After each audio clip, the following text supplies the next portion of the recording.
आज आपका आत्मिक आंखें 100% खुल जाएगी। आज पवित्र आत्मा आपको ज़रूर छुएगा, पर इस वीडियो को आप पूरा देखना, क्योंकि जो बात हम बताए हैं वह बात आपको सुन के झटका लग सकता है और वह बात अपने मन से नहीं वरन बाइबल का सत्य बात है वो बताए हैं। पर आपसे यह एक विनती है कि इस वीडियो को सिर्फ पूरा देखना है और नहीं देखना है तो अभी ही बंद कर दिया, क्योंकि आज जो इस वचन को सुनोगे और वीडियो को देखोगे तो आपका आत्मिक आंखें खुल जाएगी। पवित्र आत्मा आपसे बात करेगी। हालेलुया।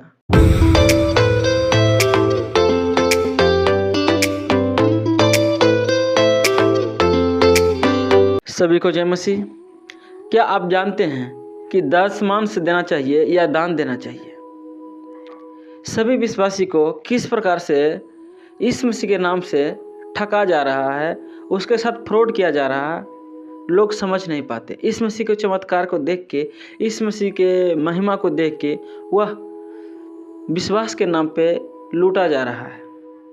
क्या आप जानते हैं कि इस मसीह कभी बोले हैं कि दशमांश देना चाहिए या दान देना चाहिए? यह बात सत्य है कि प्रभु इस मसीह को पैसे की ज़रूरत नहीं है, वह तुम चाहिए, यानी आत्मा, आपका मन, आपका हृदय चाहिए। पर बाइबल में लिखा है कि दान देना चाहिए। तो क्यों देना चाहिए, कैसे देना चाहिए, या ये बात को हम जानते हैं। और जो भी बात करेंगे बाइबल के वचन से ही बात करेंगे, क्योंकि प्रभु इस मसीह जो बात बोले हैं वह बात को हमें पूरा करना है और उस बात से हमें आशीष मिलेगा। क्योंकि वचन में लिखा है कि एक धनी व्यक्ति भी दान चढ़ाए और एक विधवा ने सिर्फ 2 दमड़ी दान किए, पर प्रभु इस मसीह खुश हुए हैं वह विधवा को देख के, क्योंकि वह जो भी दिया अपने हृदय से, संपूर्ण मन से दान दिया। पर वही धनी व्यक्ति जो दान दिया उससे प्रभु इस मसीह खुश नहीं हुआ। तो क्या हमें सब विश्वासी को दान देना चाहिए या दशमांश देना चाहिए? तो पहले जानते कि आखिर दान क्या और दशमांश क्या। दान वह चीज़ है जो हम अपने खुशी से, अपने संपूर्ण रीति मन से परमेश्वर के जो भेंट चढ़ाते हैं उसके कार्य के लिए, उसके राज के लिए, वह दान है। और दशमांश वह है जो व्यक्ति कोई काम करता है, 10,000 के महीना कमा रहा है, उसमें से एक भाग, यानी 10,000 में से 1,000 भाग निकाल के रखता है वो परमेश्वर के लिए, उसे और वह दान चढ़ाता है, वह दशमांश है। तो क्या बाइबल बताती है कि हमें दशमांश देना चाहिए? और देना चाहिए तो किसको देना चाहिए, कौन व्यक्ति दे सकते हैं? क्योंकि सारा धंधा का खेल यहीं से है। दान और दशमांश में लोगों को फर्क नहीं समझ में आता है और सभी लोग दान देते हैं और दशमांश भी देते हैं। पर हमें क्या करना चाहिए? चलिए कुछ बाइबल वचन को पढ़ते हैं और समझने की कोशिश करते हैं कि हमें दशमांश देना है या दान। दशमांश को समझने से पहले हम यह समझना पड़ेगा कि आखिर बाइबल क्या है। बाइबल 2 भाग में बटा है, एक पुराना नियम और दूसरा नया नियम। पुराना नियम वह है जो कि मूसा के द्वारा स्थापित किया गया, यानी व्यवस्था, वह पुराना नियम है। और नया नियम हुआ है जो इस मसीह का जन्म इस पृथ्वी पे हुआ है, और इस मसीह के जन्म से लेकर इस मसीह को अपना प्राण देने तक और इस मसीह को स्वर्ग जाने तक और स्वर्ग से पौलुस प्रेरित के द्वारा अपने कुछ पुस्तक को स्थापित करने तक जितने भी बुक है वह नया नियम है। और पुराना नियम जो इस मसीह से पहले के था, यानी व्यवस्था जो कि मूसा के द्वारा लाया गया था। और व्यवस्था वह किताब है जो कि इस मसीह को, व्यवस्था को मानने वाले कुछ यहूदी लोग ऐसे थे जो कि इस मसीह को ग्रहण नहीं किए, इस मसीह को अपना परमेश्वर नहीं माने। पर कुछ यहूदी लोग इस मसीह को ग्रहण करके अपना परमेश्वर माने हैं। और जो कुछ यहूदी लोग बच गए थे जो कि इस मसीह को ग्रहण नहीं किए थे, वह व्यवस्था को मानते थे, यानी वह बाइबल का जो नया पुराना नियम है उसे मानते थे। और वह व्यवस्था को मानने वाला कुछ यहूदी लोग अपना एक नया धर्म स्थापित किया जिसे यहूदी धर्म कहते हैं। वह बाइबल का पुराना नियम मानते हैं, इस मसीह को नहीं मानते हैं। और कुछ ऐसे यहूदी थे जो कि ना तो इस मसीह को ग्रहण किए थे और ना उस यहूदी धर्म का जो स्थापना हुआ था उसे मानते थे। वह मूसा के द्वारा ही जो बातें कही गई थी, व्यवस्था, उसे मानते रहे। और आगे चल के वह भी एक नया धर्म में परिवर्तन हो गया जो कि इस्लाम धर्म है। उसमें भी एक नबी आया, मोहम्मद, और उसके द्वारा उसी व्यवस्था को मानने वाला कुछ यहूदी जो बच गए थे वह इस्लाम धर्म बन गए। तो जो व्यवस्था था, यानी बाइबल को जो नया नियम है, उससे 3 धर्म का उत्पन्न हुआ। एक जो यीशु मसीह को ग्रहण किया हुआ क्रिश्चियन हो गए, और जो व्यवस्था को मानते रहे और आगे चल के वह एक यहूदी धर्म बन गए, और उसमें जो कुछ यहूदी बच गए थे वह जाके इस्लाम बन गए। तो यीशु मसीह ने कहा कि मैं इस पृथ्वी पे उस जो व्यवस्था यानी जो पुराना नियम है उसे ख़त्म करने नहीं, बल्कि उसमें जो लिखा हर एक बात उसे पूरा करने आया हूँ। और जब यीशु मसीह इस पृथ्वी पर आए हैं तो उस व्यवस्था का हर एक बात इस पृथ्वी पर आके पूरा किए हैं। क्योंकि जब पुराने समय में यीशु मसीह के जन्म से पहले किसी व्यक्ति के द्वारा पाप या अपराध होता था तो परमेश्वर के सामने एक मेमना का बलि चढ़ाकर उसका लहू से धोया जाता था ताकि उसका पाप कम हो सके। पर जब यीशु मसीह इस पृथ्वी पर जन्म लिए हैं तो सबके लिए अपना प्राण देकर, अपना लहू बहाकर सबको अपना लहू से धो दिए।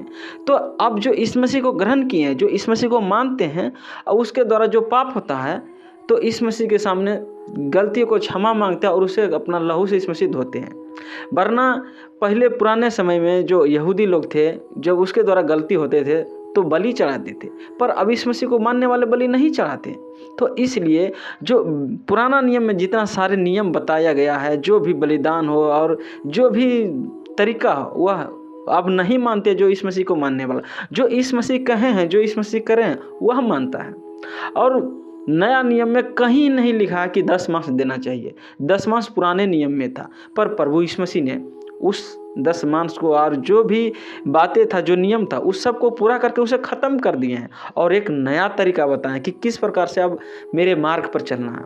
क्योंकि जब यीशु मसीह परमेश्वर के मंदिर में बैठे थे तब एक धनी व्यक्ति और एक विधवा, 2 व्यक्ति थे।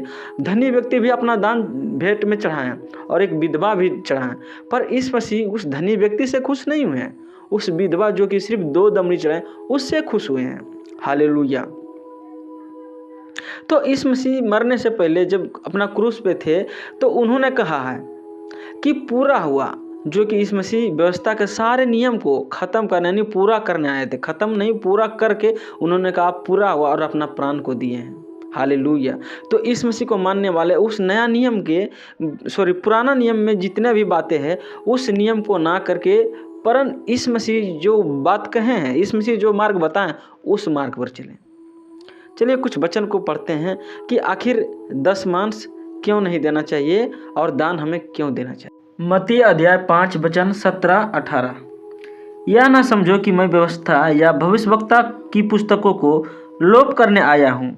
लोप करने नहीं परंतु पूरा करने आया हूँ। क्योंकि मैं तुमसे सच सच कहता हूँ कि जब तक आकाश और पृथ्वी टल न जाए तब तक व्यवस्था से एक मात्रा या एक बिंदु बिना पूरा हुए नहीं टलेगा। यूहन्ना अध्याय 19 वचन 28-29। इसके बाद यीशु ने यह जानकर कि सब कुछ पूरा हो चुका, इसलिए कि पवित्र शास्त्र में जो कहा गया वह पूरा हो, कहा मैं प्यासा हूँ। वहाँ सिरके से भरा हुआ एक बर्तन रखा था, अतः उन्होंने सिरके में भीगे हुए स्पंज को जूफे में रखकर उसके मुंह से लगाया। जब यीशु ने वह सिरका लिया तो कहा पूरा हुआ, और सिर झुकाकर अपना प्राण त्याग दिए। हालेलुया। जैसे कि इस वचन में लिखा है कि मैं व्यवस्था या भविष्यवक्ता की पुस्तक को ख़त्म करने नहीं वरन उसे पूरा करने आया हूँ। इसलिए यीशु मसीह क्रूस पे अपना प्राण देने से पहले कहा कि पूरा हो, जो कि पवित्र शास्त्र में लिखा गया था वह सारे बातों को पूरा करके यीशु मसीह ने कहा पूरा हो और अपना प्राण दिए हैं। हालेलुया। इसलिए आप नया नियम में जब भी पढ़ेंगे, कोई सा बुक पढ़ेंगे तो उसमें 10 मांस के बारे में नहीं लिखा है।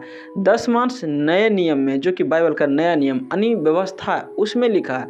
मालकी अध्याय 3 और व्यवस्था विवरण 14 में दिया। ये सब पुराना नियम में है।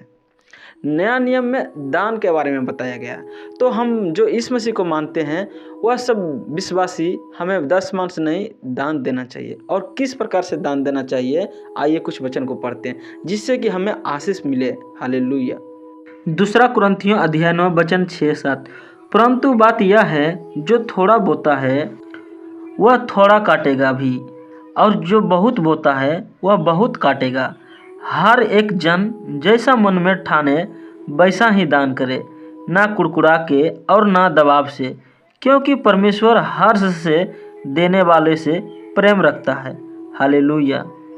जैसे कि इस वचन में लिखा है, जो थोड़ा बोता है वह थोड़ा भी काटेगा, और जो ज़्यादा बोता है वह ज़्यादा काटेगा। और परमेश्वर को देने वाले ना कुड़कुड़ा के और ना तो किसी के दबाव में, वरन जो अपना हर्ष से परमेश्वर को खुशी से दान करता है, परमेश्वर उसे प्रेम रखता है। हालेलुया।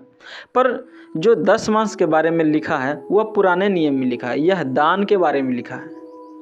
और जो पुराना नियम के जो सारे बातें हैं उसे इस मसीह पूरा करके उसे समाप्त कर दिए, यानी ख़त्म कर दिए। आप जो इस मसीह को मानते हैं वह नया नियम के अनुसार ही चले। हालेलुया।